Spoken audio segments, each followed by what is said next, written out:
Hey everyone, this is our review of Unit 1, Geography, Its Nature and Perspectives. This video, remember, is a tool for you to use as you're preparing for your final exam as well as the Advanced Placement exam, both of which are coming up in May. It might be useful for you to stop and pause when we switch to different slides. I'm going to talk fast, and since this is a video, I want to keep it as short as possible. So maybe pause, write, and then restart the video when you're ready for me to explain what's on the slide. Human geography at its core is all about spatial analysis. That is the linking of spatial distribution of one phenomena to the distribution of another phenomena, or trying to notice if there is a pattern between one geographic feature and another. Remember that Dr. Snow, back in Victorian London, was doing this sort of work looking at the outbreaks of cholera and the location relative to water pumps. Through this, he was able to isolate one water pump as being the source of the cholera outbreak for most of London, and was able to save many, many lives because of that.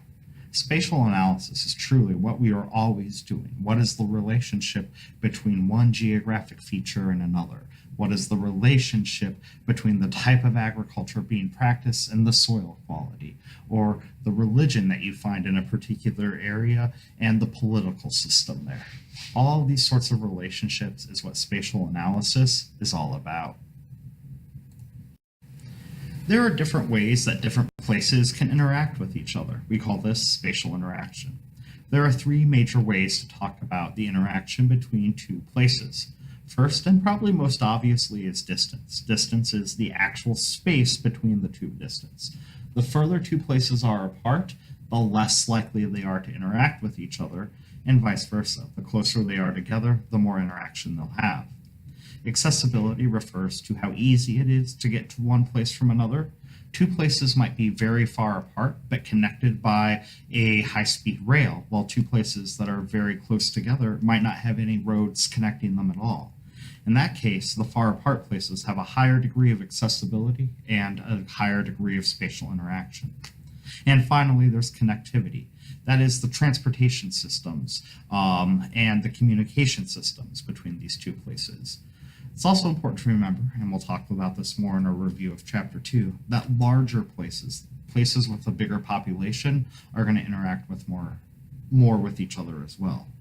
The internet has been a major force in shaping spatial interaction insofar as that it is now possible to interact with places that are excessively remote. Travel would have been prohibited, but now we can take images, set up webcams, and do all sorts of things to help with spatial interaction.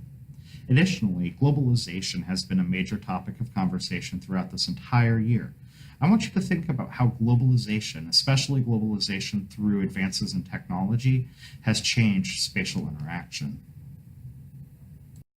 Geographers use a wide variety of technological tools to assist them in understanding the world. Three important ones that you need to know for this course are GIS, remote sensing, and GPS. A GIS is a geographic information system. It is any sort of computer software that stores information and presents information about the Earth. Google Earth is a great example of a common GIS. However, there are a wide variety of GIS systems and programs out there. GIS computer programs tend to store information in layers. So that is, if you were to go into Google Earth, you could open up the river layer and it would show you all the rivers. And then you could put the road layer on top of that and it would show you where all the roads are. And then you could put the church layer on top of that and it would show you where churches are. And you could see different relationships and engage in spatial analysis using a GIS. Remote sensing is any technology used to gather geographic information from a location without actually having to go there. Most of the time, this is going to be satellites. However, drones are being used more and more frequently. And finally, there's a global positioning system, or a GPS. A GPS has simply one function, and that is to tell you your location on the Earth's surface. A lot of people confuse our geographic GPS with the GPS they use in their car or their phone. In reality, when you're getting driving directions on your phone, you're using both a GPS and a GIS at the same time. The GPS is telling you where you are right at that exact moment, and the GIS is telling you how you need to get to your destination using that information acquired from the GPS. Remember that there are two important theories dealing with how humans relate to their environment. The first and oldest is environmental determinism. This is the theory that says human behavior is largely shaped by the environment. And under this theory, we understand that there are only certain places that humans live on the earth. We call that the acumen. Environmental determinism, while still around, has been replaced to a large degree by possibilism. Possibilism still says that human behavior is shaped by the environment. However, possibilists will say that humans can adapt their environment to shape or meet their needs. For example, if we were building an interstate highway across the country, we would run into several problems when we ran into mountains, particularly the Rocky Mountains. An environmental determinist would either say we have to suspend construction of the highway or go around the mountains, while a possibilist will say, let's have some fun and blow the mountains up. This is actually what they did. Scale has two meanings in our class. First, there's the scale that means the level of inquiry. And that's just looking at the amount of area you're studying. Are you looking at a local scale, like at your city level, a regional scale, that could be the Midwest, or a global scale, looking at patterns across the entire world? Additionally, there's map scale. And do take some time to review the types of distortion and the types of projections that you're going to find in the appendix of your textbook. I'm not going to talk about them here, and it's not worth a ton of your time, but just do skim through those.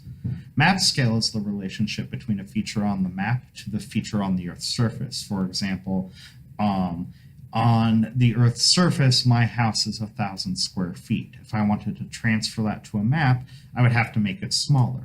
The degree to which I make it smaller is the map scale.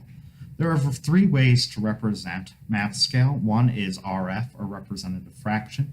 When you use a representative fraction to represent map scale, you have to have the same units on both sides. Typically, those are going to be inches if you're using a United States system, or centimeters if you're using a global system. So a map scale using RF might say 1 to 10,000. That would mean 1 inch on the map represents 10,000 inches in real life. That is probably the most common map scale. You could also put that as a ratio, and you can also write it out verbally, write it out of words. Remember, a small map scale means a large amount of area is being shown on the map, and a large map scale means a small amount of area is being shown. The different types of regions is another vitally important topic from Chapter 1. The first of these regions was the formal or uniform region. Remember, those are two names for the same thing. That means that within this region, there's one characteristic, at least one characteristic, that you're going to find throughout the entire region. The borders are easily defined, and typically there's a legal boundary or a legal definition of where that boundary is. However, that's not always the case.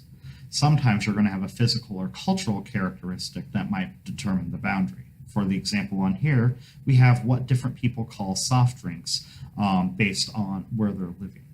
Here we can see several prominent defined regions, even though they are not legally defined. Things like cities, states, countries are all uniform or formal regions because they have legal borders and boundaries. Area codes, zip codes, and IRS, that's the Internal Revenue System, like for your taxes, IRS districts are also formal regions.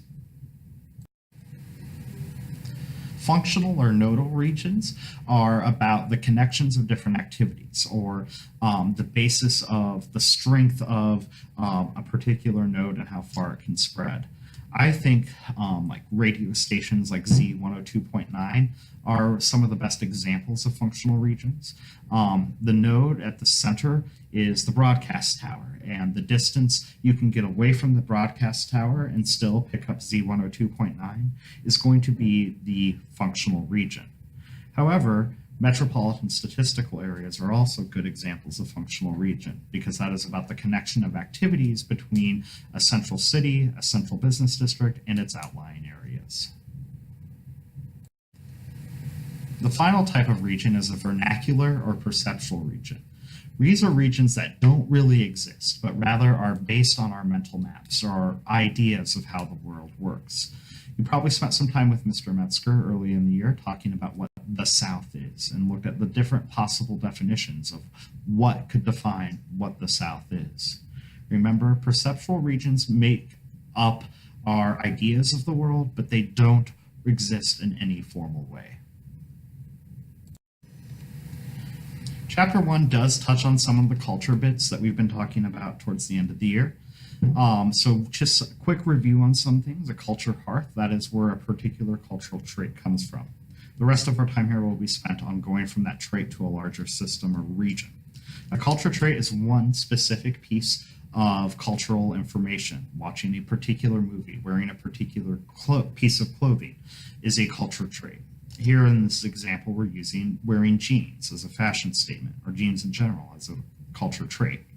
A culture complex, then, is a group of related culture traits. These culture traits all function together somehow. A dress code is a great example of a culture complex. So if we look at your dress code for school, there are certain clothes that you would wear to school. Jeans would be part of that. All of those different things that you wear make up the dress code for school, and that dress code is the culture complex. Many of you are starting to think about, if not already, haven't found jobs. And there you're going to have a different dress code. You'll have a different dress code for going to business meetings, for going to some sort of worship or religious service, and certainly for when you're hanging out with your friends. These different dress codes are all their own culture complexes. The series of culture complexes that are all related make up a culture system. For example, all the different complexes relating to different types of dress would make up our culture system of fashion or apparel. And then a culture region is a place where certain culture systems interact with each other. The Midwest is a culture region. Within that, you'll find different culture systems and different norms or expectations of behavior that occur in the Midwest. The final major topic from Chapter 1 was the diffusion of culture. How does culture spread? Remember, diffusion is just our fancy word for how that means spread. So we're looking at how different cultural traits spread from one place to another. Broadly speaking, there are two categories of diffusion. The first is relocation diffusion, and the second is expansion diffusion. In relocation diffusion, people actually move and take their culture traits with them. This would be anytime people immigrate to the United States and bring new traits with them. That's relocation diffusion. Those traits get to the United States. My favorite example of this is sausage. Germans brought sausage over with them, and before then there wasn't really like good bratwurst in the United States and North America until the Germans came. Expansion diffusion, on the other hand, is when the culture trait spreads through like word of mouth or through the internet without people actually migrating. We can break expansion diffusion down into three specific types. The first specific type of expansion diffusion is contagious diffusion. This is when a culture trait spreads evenly from the hearth. What that means is it starts wherever it was originated and spreads in all directions at the same time. A good example of this would be a new pop song that came out. It might have originally been released in Los Angeles or Atlanta or New York, but it's going to spread all around the country and probably indeed the world at the same time. Try to think of some other examples of cultural diffusion. Try to stay away from disease here as well. While we've been using diseases like the flu as a good example of contagious diffusion all year, on the exam for the final or the AP test, try to think of cultural examples of contagious diffusion. Hierarchical diffusion is when the culture trait spreads from what we would call higher power centers, that's going to be like larger cities or places where predominant or prominent people live, to lower order power centers, smaller cities or towns. So it starts wherever it starts, but then it gets adopted in large cities. So let's imagine that a new cultural trait gets adopted in New York. Well, we would expect, if this is something that is entirely new, no one has ever experienced this before, it will diffuse hierarchically from New York, perhaps to Chicago, Los Angeles at the same time. And then from there, spreading out even further. From Los Angeles might diffuse to San Diego, to Denver, to Portland and Seattle, while the Chicago might diffuse to Minneapolis, Omaha, St. Louis, and Dallas. From there, it diffuses even further down the chain until eventually everyone gets it. A really good thing to think about is with popular music. When there's an entirely new genre of pop music or music in general, that tends to diffuse hierarchically. When hip hop first came out, it went from New York to LA to Detroit and then Atlanta before it started spreading contagiously. So new styles of music diffuse hierarchically, while new songs within an already established style diffuse contagiously. And then the final type of diffusion is stimulus diffusion. This is when the general idea, but not the specific details of a culture trait spread. McDonald's provides us our best examples of this. When McDonald's goes to new countries, like when they go to Japan, they're going to introduce meals that are tailored to the local taste preferences. So instead of like a Big Mac in Japan, maybe you're going to get the McTeriyaki. Or in India, where they have that prohibition, that taboo against eating beef, you're going to see like the McVeggie burger be popular there.